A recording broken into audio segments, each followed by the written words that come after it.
Tonight's story is My Grandmother Kept Donors in the Basement. Let's begin.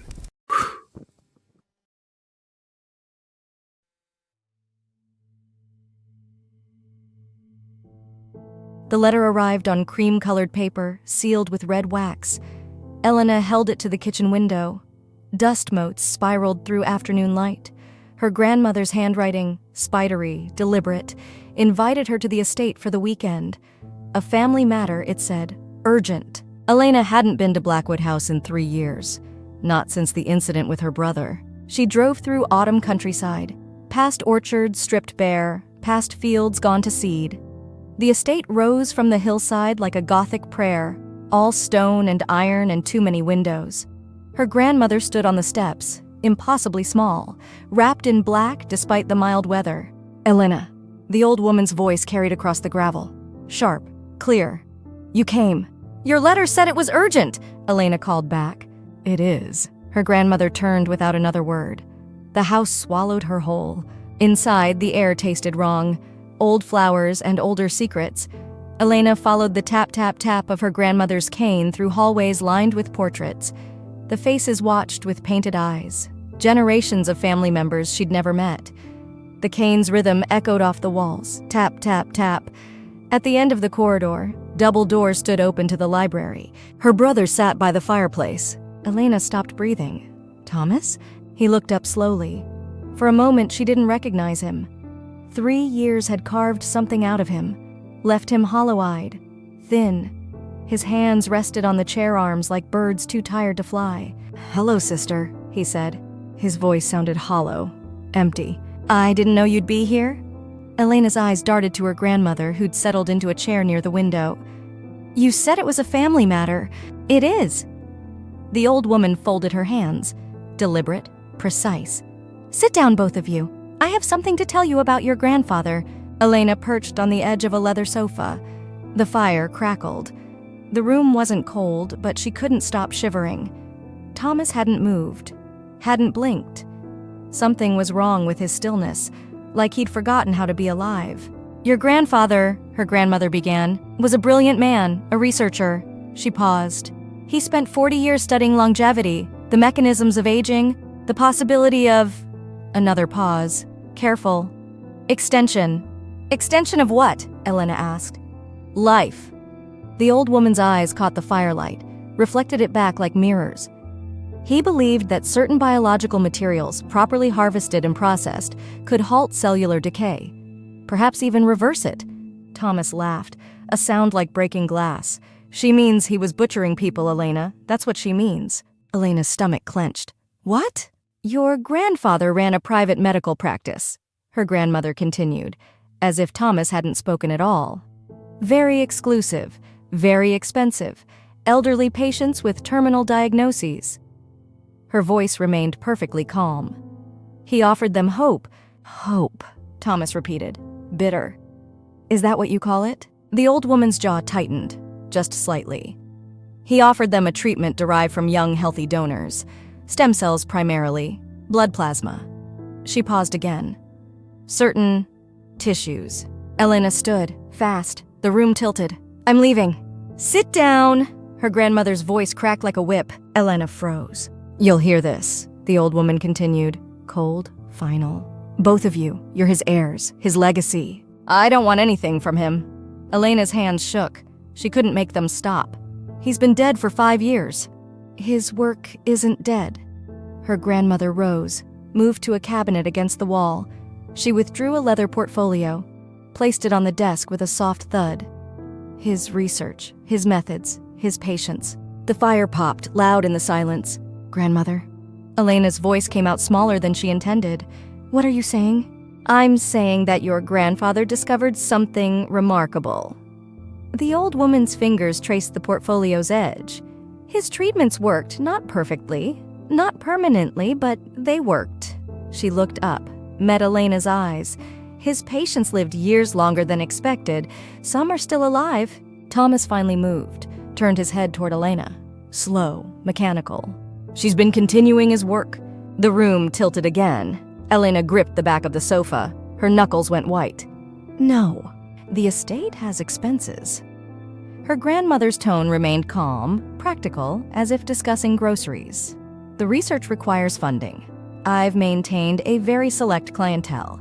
3 patients currently. She smoothed her skirt. All quite elderly, all quite desperate, and all willing to pay extraordinary sums for extraordinary results. Where do you get the... Elena couldn't finish. The word stuck in her throat. Her grandmother smiled. It was the worst thing Elena had ever seen. From family, dear, she said softly. Where else? Thomas stood, his movement jerky, wrong. His shirt sleeve rode up, bandages covered his inner arm, fresh ones, white against pale skin. Sit down, Thomas, the old woman said. He sat. Just like that. No resistance, no fight. Elena backed toward the door. You're insane. Both of you are insane. Thomas understands. Her grandmother moved between Elena and the exit, blocked it completely. He's been contributing for 3 years now. Regular donations, blood primarily, some tissue samples. Her voice stayed level.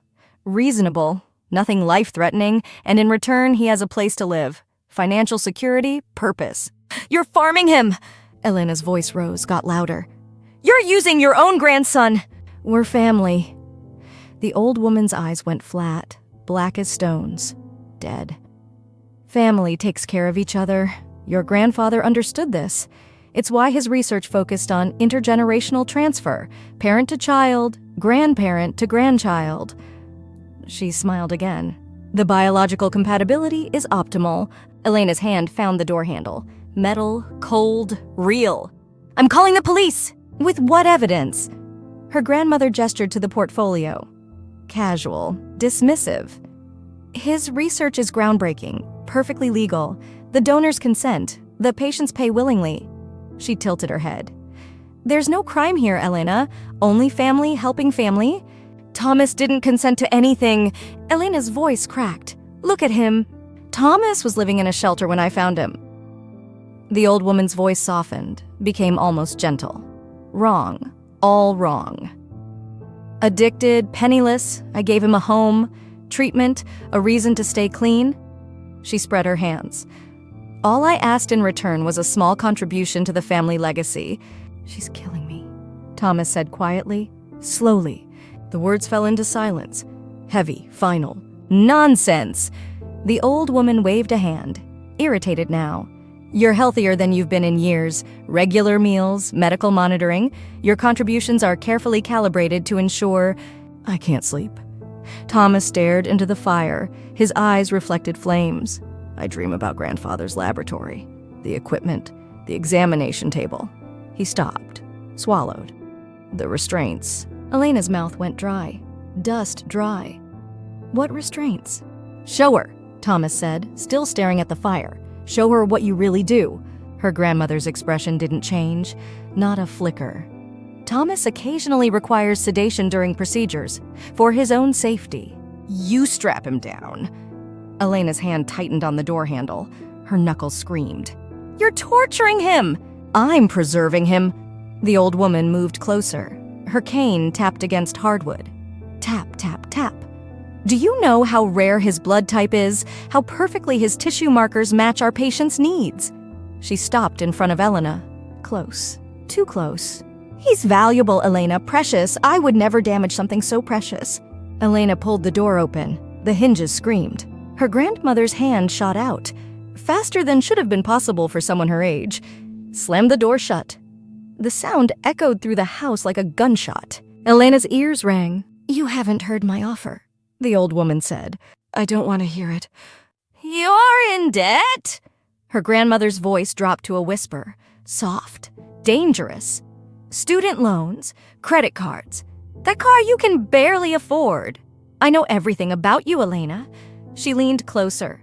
Her breath smelled like mint and death. I've been watching, waiting for the right moment. The right moment for what?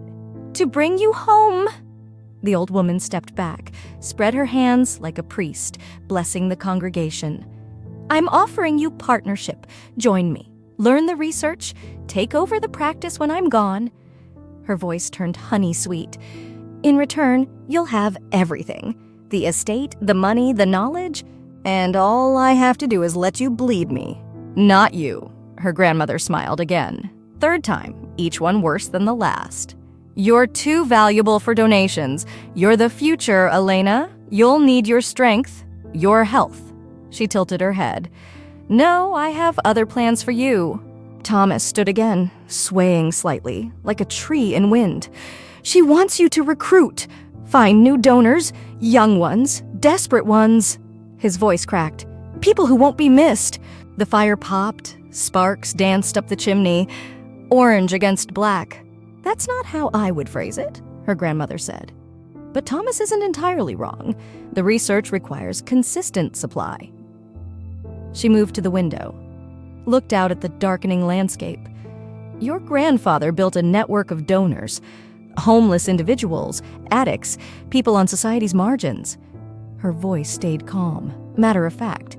They came willingly, signed contracts, received compensation, until they didn't leave, Thomas said. Silence. Elena's heart hammered against her ribs, too fast, too loud. Where are they? The grounds are extensive. Her grandmother kept staring out the window, her reflection ghostly in the glass.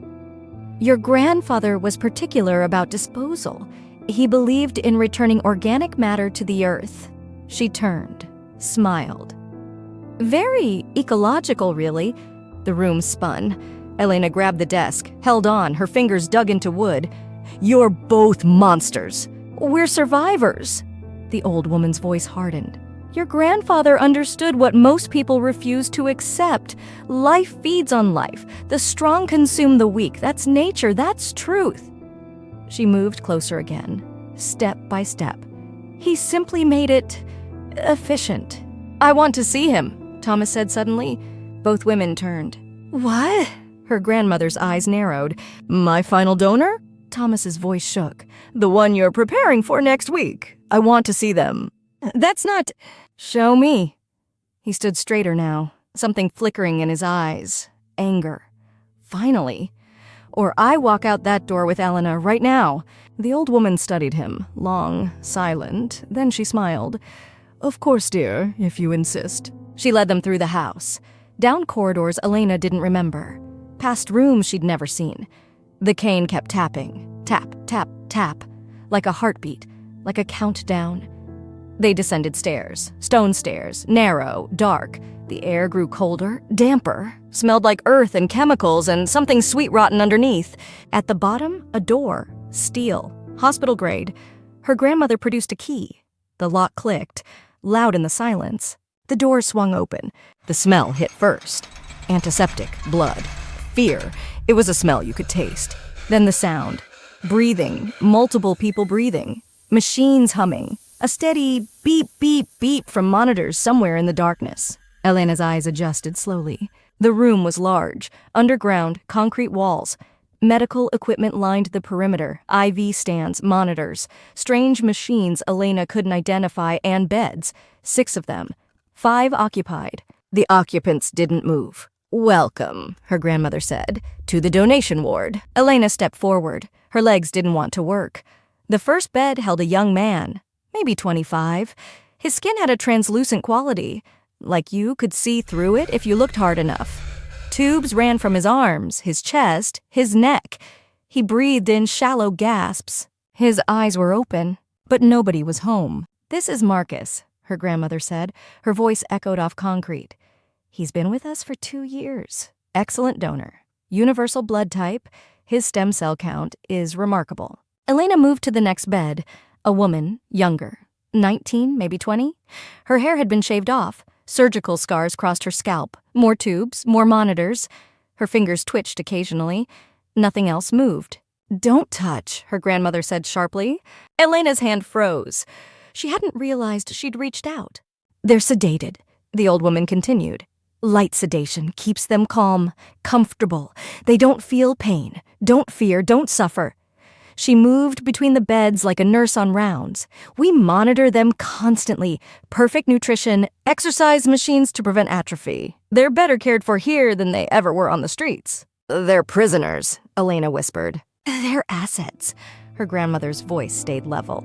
Carefully maintained assets. Thomas had moved to the last bed, the newest one, a young woman. She looked different from the others, less diminished. Her eyes tracked movement, focused on Thomas's face. Recognition flickered there.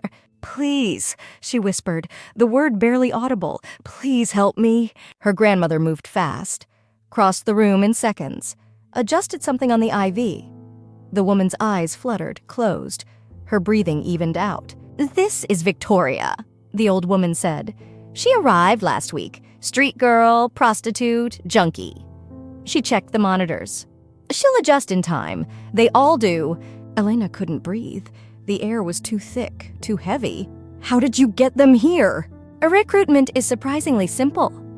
Her grandmother moved to a desk in the corner, pulled out a folder. "Find the desperate, offer hope, sign contracts." She opened the folder.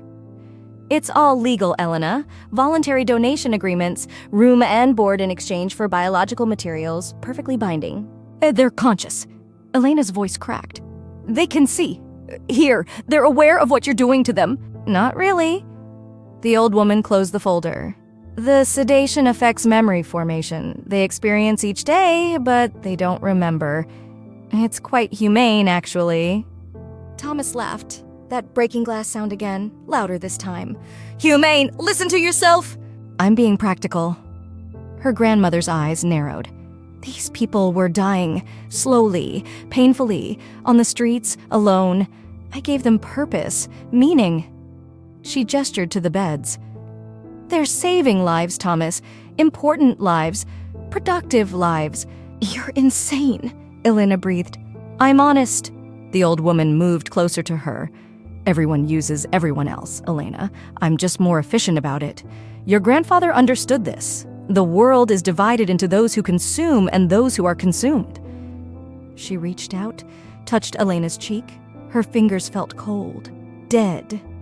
"You can either accept that truth or become one of the consumed." Elena jerked away. "Never." "We'll see." Her grandmother smiled. "Give it time. You'll understand eventually. They all do." She led them back upstairs. Neither Elena nor Thomas spoke. The house felt different now. Wrong. Like a mask had been pulled away and something hideous stared out from underneath. At the library, her grandmother paused. "You have 3 weeks to decide, Elena. After that, Thomas goes to the next extraction. It's extensive. He'll need months to recover." Her eyes glittered. "If he recovers, you promised?" Elena started. "I promised nothing." The old woman's voice cut like glass. "Thomas owes me. For his shelter, his food, his treatment. I'm simply collecting payment." She turned to Thomas. "Unless Elena agrees to join us, then I'll release you. Clean slate. You can leave. Start over." "No," Thomas said. "No." Her grandmother tilted her head. "I won't let her." Thomas moved toward Elena, put himself between them. "She's not becoming like you." "Too late." The old woman's smile widened. She's already seen, already knows she's complicit now. She moved toward the fire, held her hands out to the flames. Even if she runs, even if she talks, who will believe her? A respected researcher's widow versus a desperate granddaughter and her drug addict brother? She laughed. Soft, cold. "You're trapped, children, both of you." Elena's mind raced, calculating, planning. "I need time to think." "Of course." Her grandmother nodded. "Stay here. Tonight, tomorrow, see the estate, review the research." Her voice turned persuasive. "You have your grandfather's mind, Elena, his brilliance. You could take this work further than he ever dreamed. Imagine it. True immortality. Life extension measured in centuries, not years." She moved closer. "Wouldn't you like to live forever?" "Not like this," Elena whispered. "There is no other way." The old woman's eyes went flat again, dead. "Life requires sacrifice, always. The only question is whose." That night, Elena couldn't sleep. She lay in her childhood bedroom, staring at shadows on the ceiling. The house creaked around her, settling, breathing. At midnight she heard it, footsteps below. She slipped out of bed, crept to the hallway. The house was dark, silent, but she could hear them now. The footsteps, moving through the floor beneath her, down in the donation ward. Elena descended the stairs. Careful, quiet. The steel door stood slightly ajar. Light spilled through the gap. She pushed it open wider. Her grandmother stood in the center of the room, speaking to someone on her phone, her voice low, urgent. Yes, Mr. Chen, I understand your wife's condition is deteriorating. We can accelerate the treatment schedule. Pause. The donor? Of course, he's stable, strong. The extraction will yield excellent results. Another pause. No, there are no complications. Family matters are being resolved. Elena's blood turned to ice. Her grandmother turned, saw her, didn't even look surprised. I'll call you back, she said into the phone. Ended the call. Can't sleep, dear? You're moving up Thomas's extraction, Elena said. Mrs. Chen's condition requires immediate intervention. Her grandmother set the phone down. The treatment can't wait. You promised 3 weeks. Plans change. The old woman moved between the beds, checking monitors, adjusting tubes. Welcome to medicine, Elena. Sometimes we have to make difficult choices. You're going to kill him. I'm going to save a life. Her grandmother's voice hardened. Mrs. Chen has 6 grandchildren. She's a philanthropist, a patron of the arts. Her family has donated millions to hospitals, schools, charities. She turned. Thomas is a former addict with no family, no prospects, no future. Tell me, Elena, whose life is worth more? They're both worth everything. Wrong. The old woman moved closer, step by step. Some lives are worth more than others. Your grandfather understood this? The strong survive by consuming the weak. That's nature. That's evolution. That's truth. She stopped in front of Elena. And if you can't accept that, you have no place in this family. Then I don't want a place in this family. Too late. Her grandmother's smile was terrible. You're already part of it. You've seen the ward, met the donors, know the truth. She leaned in close. Even if you run, even if you talk, you're implicated now. An accessory. You'll go down with me, Elena. I'll make sure of it. Elena's mind raced, trapped again. What if I agree? Her grandmother pulled back, eyes narrowing. Agree to what? Partnership. The word tasted like poison. I'll learn the research. Take over eventually. She forced the next words out. But you let Thomas go. Tonight, now. The old woman studied her. Long, silent, then she laughed. You're lying. I'm not. You are. Her grandmother turned away. But I appreciate the attempt. Shows you have your grandfather's cunning. She moved to the desk, pulled out a folder. However, I'm afraid Thomas's extraction is non-negotiable. Mrs. Chen has paid $20 million. The treatment begins tomorrow morning. No! Elena's voice broke. Please. Business, dear. The old woman's voice was flat, final. Nothing personal. Elena ran, back up the stairs, to Thomas's room, burst through the door. He sat by the window awake, staring at darkness. We're leaving, Elena gasped. Now, tonight! Where? Thomas didn't turn. She'll find us. We'll go to the police. Tell them everything. With what proof? He finally looked at her. His eyes were hollow, dead. She has lawyers, Elena. Contracts, money. We have nothing. We have each other. That's not enough. He turned back to the window. It's never enough. Elena grabbed his shoulders, forced him to look at her. Then we fight. We make it enough. Something flickered in his eyes. Small, fragile, hope. How? Evidence? Elena's mind raced. The ward, the donors, we document everything. Photos, video, then we run. She'll catch us before we get out. Not if we're smart. Elena pulled out her phone. Get dressed, pack light, we leave in an hour. They moved through the house like ghosts. Elena returned to the steel door, this time with her phone. She took photos, everything. The beds, the monitors, the IV tubes, the donors' faces. Marcus, the young woman, Victoria. Victoria's eyes flickered open, focused on Elena. Recognition, fear, hope. Help me, she whispered.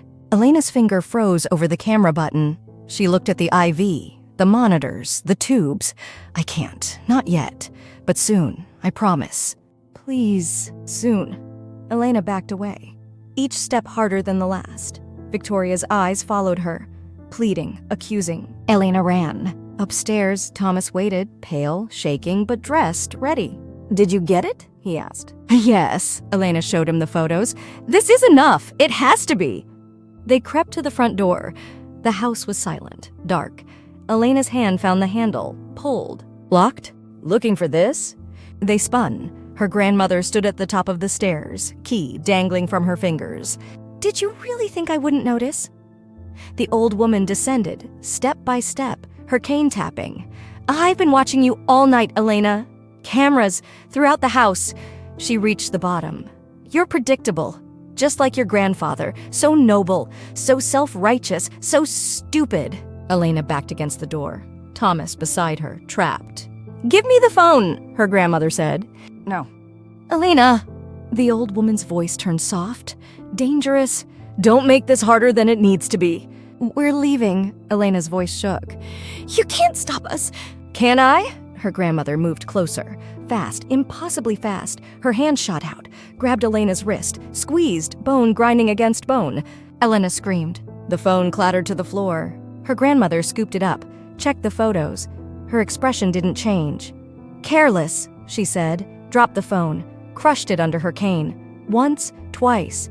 Glass crunched. "Did you really think I'd let you destroy 40 years of work?" She advanced. Elena and Thomas backed away, step by step, until they hit the wall. "Here's what's going to happen," her grandmother said, voice cold, clinical. "Tomorrow morning, Thomas goes to extraction. You, Elena, will assist. You'll learn the procedures, the protocols, the reality of the work."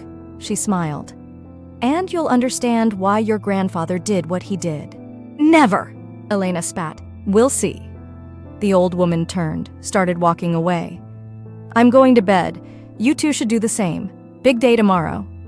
She paused at the stairs. "Oh, and don't bother trying the windows. They're alarmed. Or the phones. I've disconnected them." She looked back. "Sleep well, children." She disappeared up the stairs, her cane fading. Tap, tap, tap. Elena slid down the wall, sat on the floor, Thomas beside her, both of them shaking. "We're trapped," Thomas whispered. "No!" Elena's mind raced, desperate, frantic. "There has to be a way." "She's thought of everything." "Not everything." Elena stood. "Come on." She led him back through the house. To the library, started searching. Desk drawers, cabinets, behind books. Looking for... there. A flash drive, hidden in a hollowed-out book. She pulled it out, hands shaking. "What is it?" Thomas asked. "Back up." Elena's heart pounded. "Grandfather's research, patient records, donor contracts." She clutched it tight. "Everything." "How do you know?" "I don't." Elena looked at him. "But it's all we have." They spent the rest of the night planning, whispering, calculating. When dawn came, they were ready. Almost. At 8 a.m., her grandmother knocked on the door. "Time to go, children." Elena opened it. "We're not going anywhere." The old woman's eyes narrowed. "Excuse me? You heard me." Elena stood straighter. "We're not helping you. Not today. Not ever." "Elena." Her grandmother's voice turned to ice. "Don't test me." "Or what?" Elena's voice rose. "You'll add us to the ward? Make us donors? Go ahead. Try it." For a moment, neither moved. Then her grandmother lunged. What happened next came in fragments. Pieces. Broken glass. The old woman's cane swinging. Thomas diving to block it. The crack of impact against his shoulder.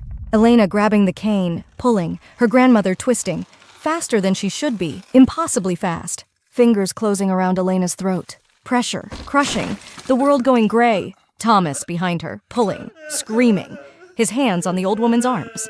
The three of them struggling, falling, hitting the floor hard. A syringe rolling across hardwood. From Thomas's pocket. Elena's vision tunneling. Dark around the edges. She reached, fingers stretching, barely touching plastic.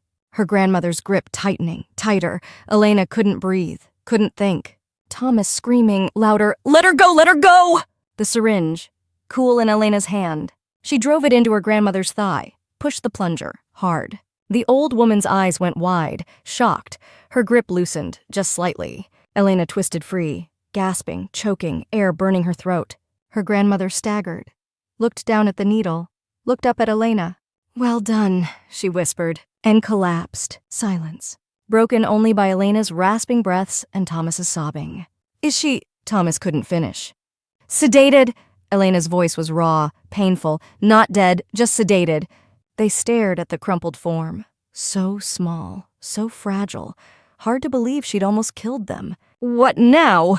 Thomas whispered. Elena pulled out her phone, the landline still disconnected. But she'd found a cell phone earlier, hidden in the library desk. Emergency backup. She dialed 911. "What's your emergency?" Elena's throat was too damaged. She handed the phone to Thomas. "My grandmother fell," he said, voice shaking but clear. "My sister tried to help. I think my leg is broken. We need an ambulance. Please hurry." He gave the address, answered questions, his voice steady, practiced, like he'd rehearsed this. 20 minutes later, sirens, red and blue lights painting the windows, paramedics, asking questions. Elena couldn't speak, just pointed, gestured. Thomas answered for her. His leg wasn't actually broken, but he limped, acted hurt, sold the story. An old woman fell. Her grandchildren tried to help.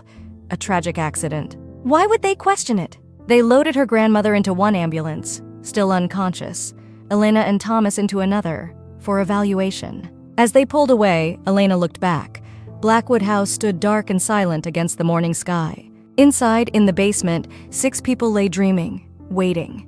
Soon, someone would find them. Soon. Elena rode to the hospital holding Thomas's hand. Her throat screamed. Every breath hurt. But she was alive. They both were. At the hospital, doctors examined her, photographed the bruises on her neck, asked careful questions. Elena wrote answers. Couldn't speak yet. No, she didn't want to press charges. Family matter, accident, misunderstanding. The police came, asked more questions. Elena and Thomas gave their statements separately, kept them simple, consistent. Their grandmother woke 3 hours later, disoriented, confused, didn't remember the struggle. The sedative had wiped her memory. Perfect. Elena waited until her throat healed enough to speak. Then she went to the police. Alone. "I need to report a crime," she whispered. She told them everything. The ward, the donors, the illegal extractions. Showed them the flash drive, patient records, donor contracts, financial transactions. They listened, took notes, looked skeptical. "These contracts appear legal," one officer said.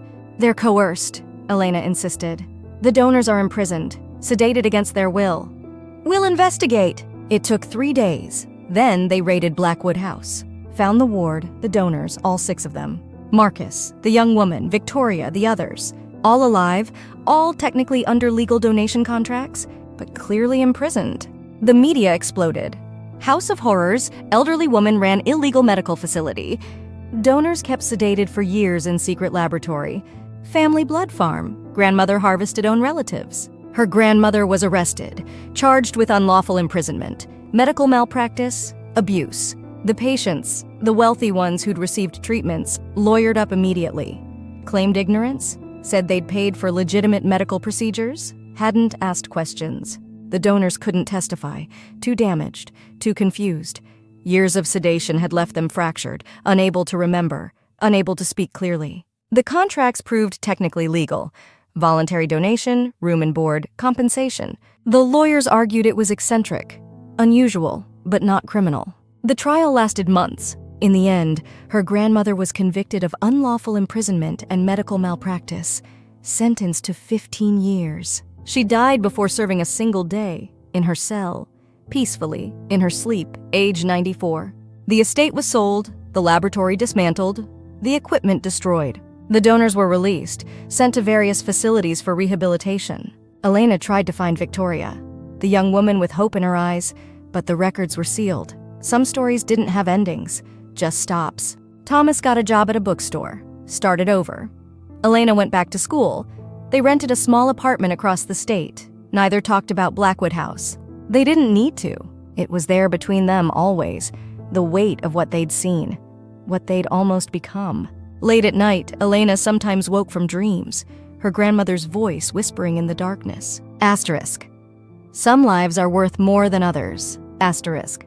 The strong survive by consuming the weak. You're just like your grandfather. She'd lie awake, staring at the ceiling, knowing the terrible truth. Her grandmother had been wrong, but the world didn't care. And somewhere, in the basement of her mind, the machines still hummed. The monitors still beeped. The donors still slept. Forever waiting, forever trapped. Just like her.